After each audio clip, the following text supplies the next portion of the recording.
Hello, third grade. I hope you're doing well. I'm here today with Frankie, and we're going to read to you from The Wild Robot.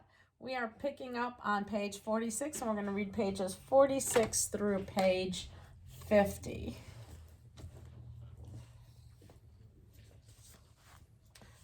Hello, bears. My name is Roz. Oh, we know who you are, said the sister bear. Her voice dripped with sarcasm. We're very happy to see you again. Yeah, we're very happy to see you again, echoed the brother bear.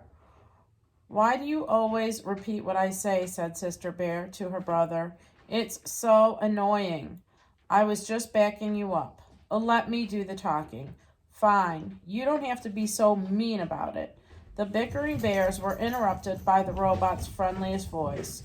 With whom do I have the pleasure of speaking? How rude is this, said the sister. My name is Nettle, and this is my brother Thorn. I'm not little, snapped Thorn under his breath.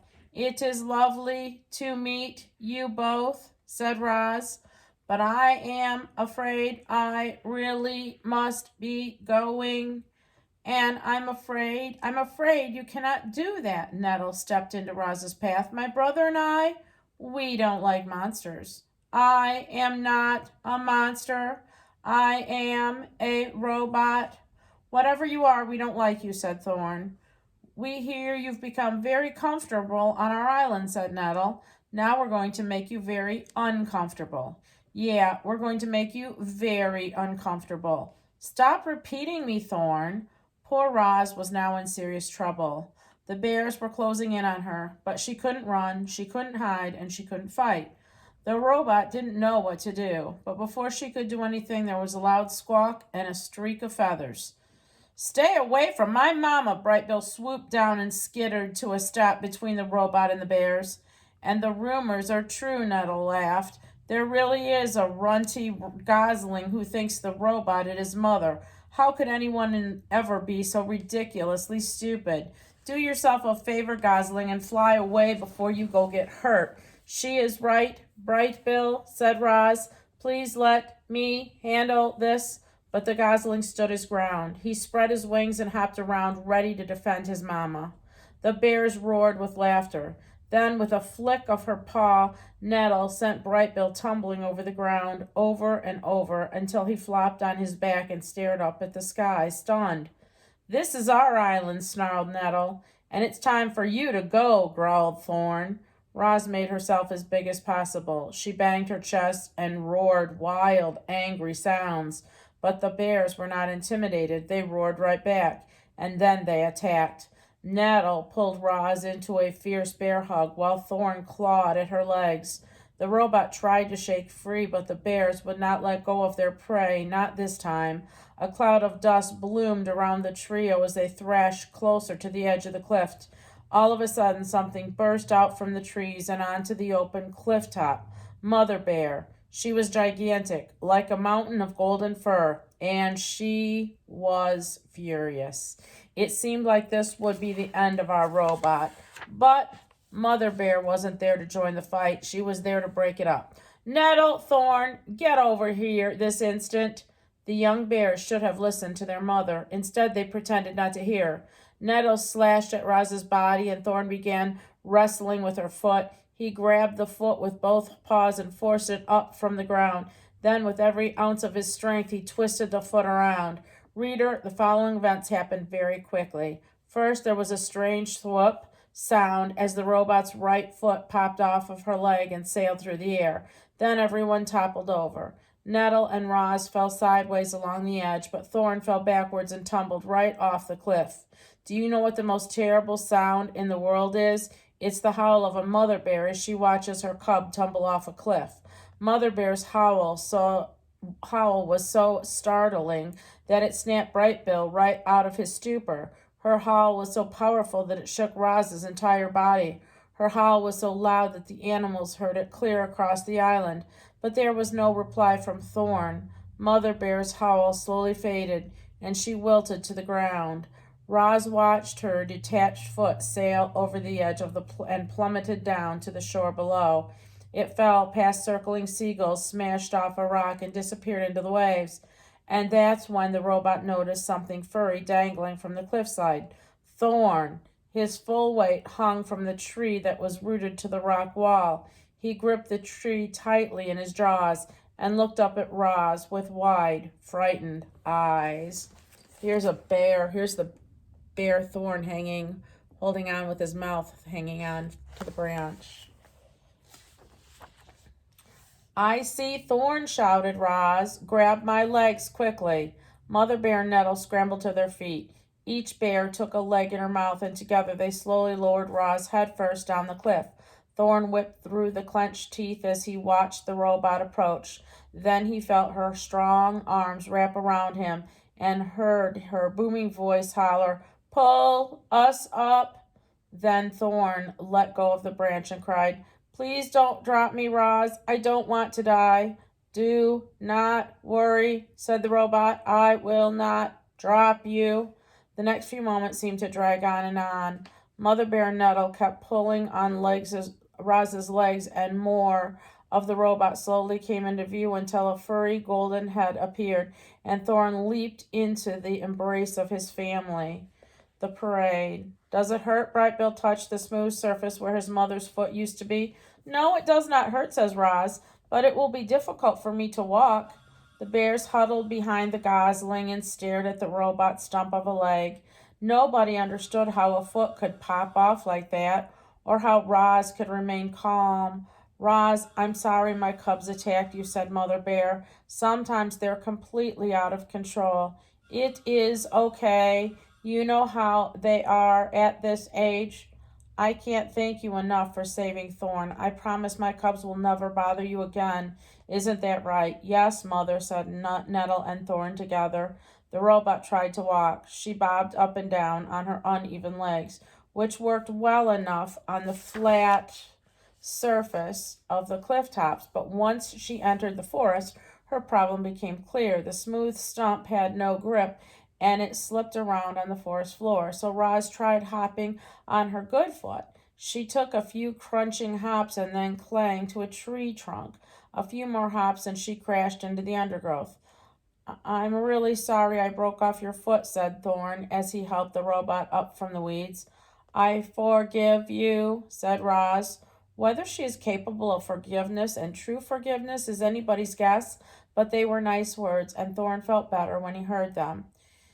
"It looks like I will have to crawl home," said Roz. "Nonsense," said Mother Bear. "I have a better idea." Mother Bear lay flat on the ground while her cubs boosted Roz onto her back. Then Brightbill fluttered onto the bear's broad shoulders, and when they were both safely abroad, the group set off through the forest. The robot was heavy, but she was no trouble for the giant animal. Mother Bear strolled along as if it were perfectly normal for a robot to be riding on her back. They made quite a grand procession, all walking together like that. And the procession became even grander as deer and raccoons and birds and all kinds of other animals joined in. Everyone wanted to see the mother robot riding on a mother bear. The group wound its way past ancient trees and over rolling meadows. Here's what looks like kind of a parade with Roz and her son riding on the mama bear's back. And through babbling streams, collecting more and more curious animals as they went. It was the grandest parade of the wildlife that anyone had ever seen, and leading the way was our robot Roz. But the parade couldn't last forever. As the sun went down and the other animals began drifting away one by one, and when the parade finally arrived at the nest, only the original members remained. "Here we are," said Mother Bear, helping Roz down into the garden. "Now, wasn't that better than crawling all the way home?" "Oh, yes, that was wonderful," said the robot. "I cannot imagine a better ending to this day. Thank you very much." "Yeah, that was amazing," said the gosling. "My friends won't believe me when I tell them I rode across the island on the back of the bear." "I'm glad you enjoyed yourselves," Mother Bear smiled. "It's the least I could do after all the trouble these two caused." Her smile became a frown, and she glared at her cubs, who suddenly took great interest in a pebble on the ground. It was late, and it had been a long, difficult day for everyone. So the bears said goodbye and headed back to their cave. Bright Bill and Roz stood in the garden and watched their few friends lumber away. And then the gosling said, "Mama, do you think you'll ever be able to walk again?" "I am not sure," said the robot, "but I know who to ask for help. Now go get ready for bed." Mr. Beaver squinted at Roz's stump. "I've never built a foot before." He stroked his whiskers and muttered to himself. "There are really three problems to solve. The foot needs to grip the ground, and it needs to be durable. And then there's the issue of fixing it to the leg. It might have to consult a few of my friends." "Will she ever walk again?" said Bright Bill. "What's that?" Mr. Beaver was lost in thought. "Oh, not to worry. You just sit back and leave everything to me. I love a good challenge." Mr. Beaver plunked into the pond and returned a while later, rolling a large section of tree trunk. "Say hello to your new foot," he said, slapping the wood from his tail. "Hello, new foot. Hello, new foot," said the robot. "That's the spirit. This beauty is from one of the hardest trees I've ever chewed. I just need to make a few modifications." Mr. Beaver placed a piece of wood next to Roz. He squinted, repositioned the piece, and squinted some more. With his claws, he marked different spots on the wood, and then he put his big chompers to work. The beaver chewed and gnawed and carved up that piece of wood, turning it over and over in his paws. Chit-Chat looked down from a branch and shuddered through the quiet moments. "This reminds me of the time I saw Fox catch a lizard by the tail, and somehow the lizard's tail fell off and he got away. And later I saw that same lizard got a new tail. Now Roz is going to get a new foot, and everything will be fine." The wood foot took shape, and before long Mr. Beaver was standing beside a beautiful carving that resembled a boot. He tried to slide it over Roz's stump, but the opening was too small. So he scraped out more wood until it was a perfect fit. "Very good," he said, spitting out some wood chips. "My friends should be arriving any minute with the next few things that we will need to do this. We'll need, and there they are now. I'd like you to meet Pumpkin, Lumpkin, and Rumpkin, but I call them Fuzzy Bandits." Three fat raccoons shuffled into the garden, dragging a tangle of vines behind them. "Good day," said Pumpkin. "Good day," said Lumpkin. "Good day," said Rumpkin. You might already know this, reader, but raccoons have very nimble hands, and the Fuzzy Bandits use theirs to skillfully tie those vines around the robot's leg and around her new boot. The vines caught nicely in all the dings and dents and scrapes. Once they were tied good and tight, the beaver threw back his head and hollered, "Trunk tap, we could use your assistance." There was silence, and then three quick taps echoed down from the forest canopy. "Ah, that'll be him," said Mr. Beaver, smiling. A very handsome woodpecker swooped into the garden. "You called?" came the woodpecker's musical voice. "Indeed I did, everyone. This is my woodpecking pal, Trunk Tap. Now, Trunky, we need some tree resin and some really sticky stuff. Can you help me out?" "Of course I can," said the woodpecker. "You've got a perfect pine right here." Trunk Tap hopped over a crusty old pine tree and pecked a few deep holes into the bark. Thick, syrupy resin began oozing down the trunk. Mr. Beaver scooped up handfuls of the resin and smeared it all over the wood foot and the vines until everything was glistening with stickiness. And then when the resin dried a short time later, Roz's foot was finished. "This is wonderful," said the robot as she strolled around the garden. "I am as good as new." Mr. Beaver and Tree Tap and the Fuzzy Bandits went away feeling pretty happy with themselves. They'd done a very nice thing. But it was the first wooden foot any of them had ever made, and within a week the vines were coming undone and the foot was sliding loose. So they returned, determined to get it right this time. They found even harder wood and even tougher vines. They experimented with different resins, heating it by the fire, letting it boil, and thickening it until it became an indestructible glue. They kept tinkering with their design until finally Roz had herself a wooden foot that she could actually rely on. Huzzah! Mr. Beaver rapped his knuckles on the new and improved creation. I knew we'd get it right. Roz moved slower than before, and she had a slight limp, but she was back to her old self again, and that was a relief to everyone, especially Bright Bill. Her foot looks a little different, but it's a foot, and she can use it. With coaching from his mother, Bright Bill was becoming a truly exceptional flyer. He wasn't the biggest or strongest, but he was the smartest. You see, he and his mother had started studying the flying techniques of other birds. They'd sit for hours and watch how hawks and owls and sparrows and vultures move through the air. Then they'd go up to the grassy ridge, and Bright Bill would practice what he'd learned. Soon he was diving and swooping and darting and roaring around the island. The adult geese frowned at his flying tricks, but the goslings thought he was amazing.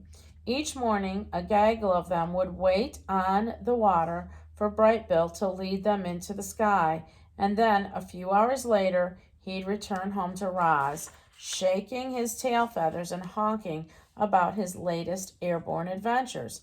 Mama, the other goslings soon didn't know what warm air arises, so I found an updraft, and we spent the afternoon circling around and around and hardly flapped our wings at all. Mama, did you see that lightning storm today? We knew there was trouble when the wind started blowing from the north, so we flew down to some shrubs and waited for the storm to pass. Mama, we just tried to fly in formation. We all took turns at the point, but everyone liked following me the best, so I got to lead most of the time. The next chapter, chapter 50, is the button. Bright Bill was thinking about the small button on the back of his mother's head. His mother was thinking about it too. They couldn't stop wondering what would happen if the button were pressed, and one day they decided it was time to try it. Roz sat on the floor of the nest. Her son nervously stood on a stone behind her. I'm ready when you are, said the robot. Okay, said the gosling, here we go. Bright Bill took a deep breath. Click. Roz's body relaxed. Her quiet whirring slowly stopped, and her eyes faded to black. So they turned off the button to see what would happen. There's Roz with her foot.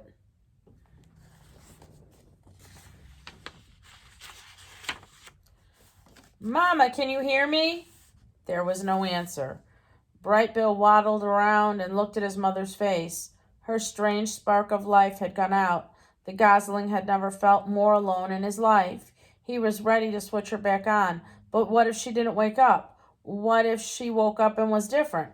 The gosling was afraid to press the button. He was afraid not to press the button. Bright Bill took a deep breath. Click! Roz's body tensed. Her quiet whirring slowly started. Her eyes began to glow. Mama, Mama, can you hear me? Hello, I am Rozum, Unit 7134, but you may call me Roz. The robot spoke these words automatically in a language Bright Bill didn't even understand. His little heart raced as his worst fears seemed to be coming true. But a moment later, her familiar voice returned, and the robot said in the language of the animals, Hello, son. How long was I out? It seemed like it was only an instant to me. You were out for a few minutes, said the gosling as he hugged his mother, but it seemed like forever to me, too. That takes care of those chapters. I hope you're enjoying our story. This is a pretty interesting story. It's a pretty fun book to read, too. So hope you're having a great day. Bye-bye.